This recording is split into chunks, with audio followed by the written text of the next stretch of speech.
भेज सकते हैं। एंड आज की स्टोरी हमें भेजी है राजीव ने, जो कि उसकी बहन नित्या के बारे में है। राजीव एक 24 साल का लड़का है जिसका घर केरला में है, लेकिन वो बैंगलोर में काम करता है। एंड हमेशा समर वेकेशन में उसकी बहन और वो वापस अपने घर आ जाते हैं अपने मम्मी पापा के साथ समर वेकेशन बिताने के लिए। लेकिन इस बारी जब उसकी बहन छुट्टी पे वापस आई तो he did not find his sister. उसे कोई और ही आदमी मिला था उसकी बहन में।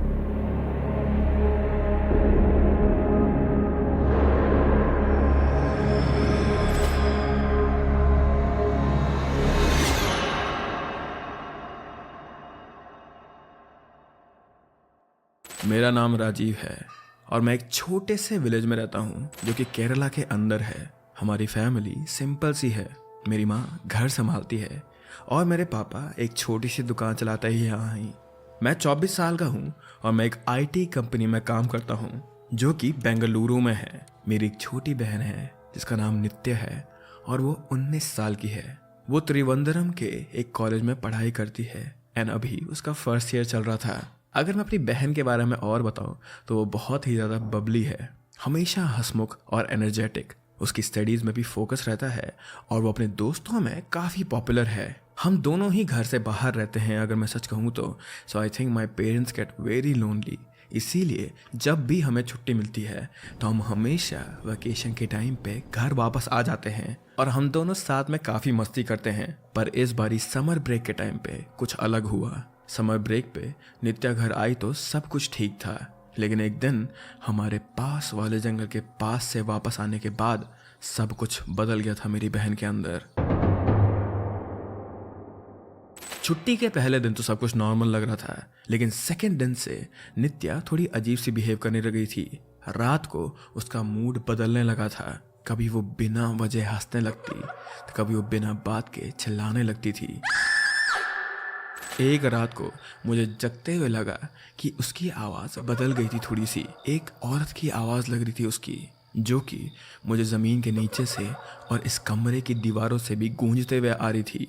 पर मैंने उस टाइम पे इस बात को ज़्यादा नोटिस नहीं करा, क्योंकि again my sister is 19 and उसकी आवाज़ में चेंज आना या फिर परिवर्तन आना एक नॉर्मल सी बात है। मैंने अपनी बहन से पूछा कि नित्या, आजकल तुम थोड़ा अजीब अजीब सी क्यों लग रही हो? परसों तुमने क्या करा था जंगल में? तो उसने मुझे अपनी नॉर्मल आवाज़ में कहा, भैया कुछ नहीं, मैं बस जंगल में ही गई थी हमेशा की तरह घूमने के लिए। और वहीं हमारे वाले स्पॉट पर मैंने आग जलाई थी।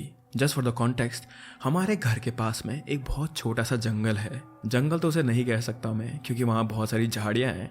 बट हाँ, मैं और नित्या यहाँ बचपन में खेला करते थे अपने बाकी दोस्तों के साथ। Most of them left our village at a very young age, लेकिन फिर भी मैं और नित्या हमेशा यहाँ पर आया करते थे, जहाँ पे मैं अपनी बहन और उसके दोस्तों के साथ खो खो खेला करता था। तो जिस जगह पे हम लोग खो खो खेलते थे, वहाँ पे खेलते खेलते पूरी की पूरी घास हट गई थी और अब बहुत दूर से भी ये जगह बहुत क्लियरली दिखाई देती थी। तो जस्ट टू मेक श्योर कि यहाँ पे कोई जानवर वगैरह ना आए, एक बारी छोटे में ही मैंने यहाँ पे आग जला दी थी। और फिर जब भी हम यहाँ पर आया करते थे तो मैं हमेशा यहाँ पे जाने से पहले एक बारी आग जरूर जला देता था। And because this wasn't very far from our house, तो मैंने सोचा कि ओके, नित्या इतना दूर भी नहीं गई थी जंगल में। और ये सुनने के बाद मैं सो गया। एक बार हमारे घर के अंदर दिया जल रहा था और अचानक बिना किसी हवा के वो दिया बुझ गया था। नित्या तभी एक कोने में खड़ी थी और उसकी आंखें बिल्कुल लाल हो रही थी। जब मैंने उससे पूछा तो वो मुझे घूर के देखने लगी जैसे मैं कोई अनजान इंसान हूँ और ना कि उसका भाई। उसका बोलने का तरीका भी अलग हो गया था, हिंदी, मलयालम और अजीब अजीब सी भाषा मिक्स हो गई थी उसकी। लेकिन उस दिन के बाद से घर में अजीब सी चीज़ें होनी शुरू हो गई थी। रात को दरवाजे खुद से खुलने लगे थे। मुझे हमेशा मेरे और मेरी बहन के पास एक सर्द हवा सी महसूस होने लगी थी। और अब तो नित्या के साथ, मेरी खुद की बहन के साथ मुझे वक्त गुजारना मुश्किल हो रहा था। Now just for the context, मैं और नित्या जब भी घर वापस आते थे हम सेम कमरे में ही सोते थे, क्योंकि हमारे घर में सिर्फ 3 कमरे थे।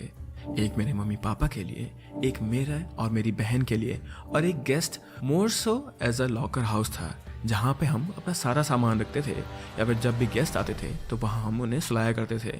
तो उस समय नित्या और मैं सेम कमरे में सो रहे थे और हमारी छुट्टी का ये आखिरी वीक था। तो आई रिमेंबर मेरे पापा हमेशा हम पे रात में चेकअप करने आया करते थे। मैं गहरी नींद में था, लेकिन तभी मैंने मेरे पापा की चिल्लाने की आवाज़ सुनी। मेरी आंखें खुली और मेरे कमरे में सिर्फ 0 वॉट का ब्लू कलर का बल्ब जल रहा था। But I could still see कि नित्या उस समय पूरी उल्टी आर्च होके अपने बेड पे खड़ी हो रही थी। इट ऑलमोस्ट लुक लाइक अ योग आसन।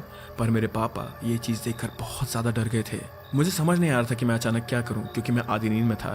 लेकिन फिर भी मैं अपनी बहन के पास भाग कर गया और मैंने उसे हिलाकर पूछा, नित्या नित्या तुम ठीक तो हो ना? आई थिंक मेरे वहाँ जाने पर मेरे पापा को भी थोड़ा वापस होश आ गया था और उन्होंने चिल्लाना बंद करा और वो मेरी बहन को सीधा लेटाने की कोशिश करने लगे। लेकिन पता नहीं क्यों मेरी बहन के पैर अकड़ गए थे। फिर भी जैसे तैसे करके हमने नित्या को सुला दिया और सोते वक्त उसकी आंख से आंसू टपक रहे थे। मुझे पता था कि यहाँ पे मेरी बहन पर कुछ बहुत ही ज़्यादा गहरा और नेगेटिव एनर्जी का असर हुआ है और ये चीज़ देखकर मैं अपनी बहन की मदद करना चाहता था। हम लोगों ने आसपास हर जगह पूछा कि क्या हुआ होगा हमारी बहन को, या फिर कभी किसी के साथ भी ऐसा हुआ है। तो गांव वाले लोगों ने हमें कहा कि शायद से मेरी बहन नित्या पर किसी बुरी आत्मा का असर पड़ चुका है।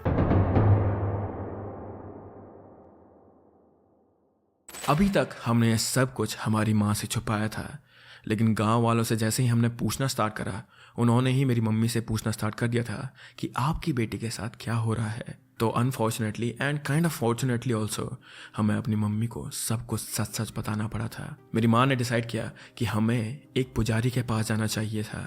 हमारे गांव में काफ़ी सारे तांत्रिक और पुजारी भी थे, काफ़ी सारे आचार्य भी थे, लेकिन मेरी मम्मी ने बिना किसी को छोड़े एक एक करके सब लोगों को बुलाया था मेरी बहन के लिए। और उन सब ने एक ही चीज़ कहा कि नित्य के अंदर एक बुरे साये का कब्जा हो चुका है जो उसे जंगल में मिला था।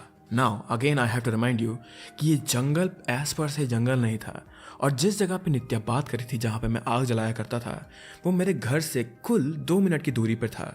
और तो और ये जगह हमें हमारी छत से दिखाई भी देती थी। तो इतने पास, हमारे घर के इतने पास किसी बुरे साये का होना, ये चीज़ सुनते ही मेरे अंदर शिवर्स आ गए थे। लास्ट में मेरी मम्मी ने डिसाइड करा कि नित्या के लिए एक आचार्य जी ही बेस्ट होंगे। एंड उन आचार्य ने एक पूजा अरेंज की जो कि रात के समय ही हो सकती थी। उन्होंने हमें वार्न किया कि ये पूजा आसान नहीं होगी और हमें शक्ति से, हिम्मत से काम लेना होगा। रात को पूजा शुरू हुई और आचार्य जी अपने मंत्र पढ़ रहे थे। नित्या बहुत ही हल्के और धीमी आवाज में नीचे सर करके कुछ तो बोल रही थी, लेकिन अचानक से नित्या की गर्दन ऊपर मुड़ी। वो छत में देखने लगी और उसकी आवाज एकदम से भारी हो गई थी, जैसे कि उसके अंदर से कोई बोल रहा हो। एग्जैक्टली वो क्या बोल रही थी दैट तो I could not figure out, क्योंकि उसके वर्ड सेंस ही नहीं बना रहे थे। पर बीच बीच में कभी वो हंसती और कभी वो छत से सीधा नीचे आचार्य जी पर देखती थी। लेकिन पूजा के दौरान ही अचानक से नित्या नीचे गिर गई बेहोश होकर, और इस समय पे हम तीनों बहुत ज्यादा डर चुके थे। आचार्य जी ने फिर भी अपनी पूजा नहीं रोकी और वो मंत्र का जाप करते रहे जब तक हवन में आग जल रही थी। जैसे ही आग की लपटें थोड़ा सा धीमी होने लगी तो आचार्य जी ने उसी राख से मेरी बहन के सर में एक पिठाई लगाई और हमें कहा कि अब सब कुछ शांत हो जाएगा, आप लोग चिंता मत करिए। उस पूरी रात हम लोग बहुत ज़्यादा डरे हुए थे। हमें समझ नहीं आ रहा था कि क्या हमारी बहन सच में हमारे पास वापस आ गई है, या फिर क्या ये सब कुछ एक मेंटल डिसऑर्डर तो नहीं था नित्या को, क्योंकि अगेन हम हमेशा इस जगह पर खेलने जाया करते थे। लेकिन अगले दिन नित्या एकदम नॉर्मल लग रही थी। एंड सच बात बोलूँ तो उसे थोड़ा थोड़ा तो बातें याद भी नहीं थी। मैंने नित्या से पूछा, नित्या क्या ये सब कुछ सच में तुम मजाक तो नहीं करी थी हमारे साथ?